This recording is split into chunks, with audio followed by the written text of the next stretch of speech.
যুক্তরাষ্ট্র ও ইসরায়েল যৌথভাবে হামলা চালিয়েছে ইরানে। এই হামলার প্রথম আঘাতেই নিহত হয়েছেন দেশটির সর্বোচ্চ নেতা আয়াতুল্লাহ আলী খামেনি সহ বেশ কয়েকজন উচ্চপদস্থ সামরিক কর্মকর্তা। এরপরই রাস্তায় নেমে এসেছে দেশটির জনগণ। রাষ্ট্রীয় বাহিনীর কাছে কঠোর প্রতিশোধের দাবি জানিয়েছে তারা। ইরানও এবার কঠিন মাত্রার পাল্টা হামলা চালাচ্ছে।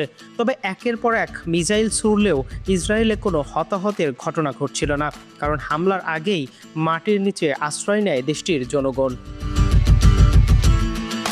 তবে ইরান আর এবার সেই অবকাশ দিচ্ছে না ইসরায়েলকে। মাটির নিচে খুঁজে বের করে আঘাত হানছে দখলদার ইসরায়েলের ওপর, যেন প্রতিশোধের সর্বোচ্চ মাত্রায় পৌঁছাতে চায় এবার ইরান।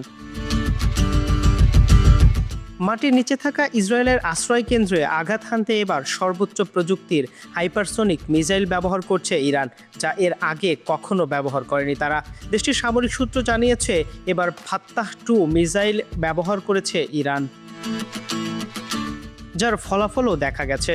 আজ ইরানের এই মিসাইল দিয়ে আঘাত হেনেছে ইসরায়েলের মাটির নিচের আশ্রয় কেন্দ্রে। মাটির সঙ্গে মিশে গেছে সেই আশ্রয় কেন্দ্র। এতে অন্তত 10 জনের মৃত্যুর খবর জানিয়েছে ইসরায়েল। এখনও বেশ কয়েকজন মাটির নিচে নিখোঁজ আছেন। ইরানের পররাষ্ট্রমন্ত্রী আব্বাস আরাকচি ইতিমধ্যে জানিয়েছেন, এখন যে কোনো স্থাপনায় ইরানের লক্ষ্যবস্তুতে পরিণত হবে, অর্থাৎ প্রতিশোধের কঠিন পর্যায়ে হামলা চালাবে এবার Iran. Dhaka monitor 24 news desk.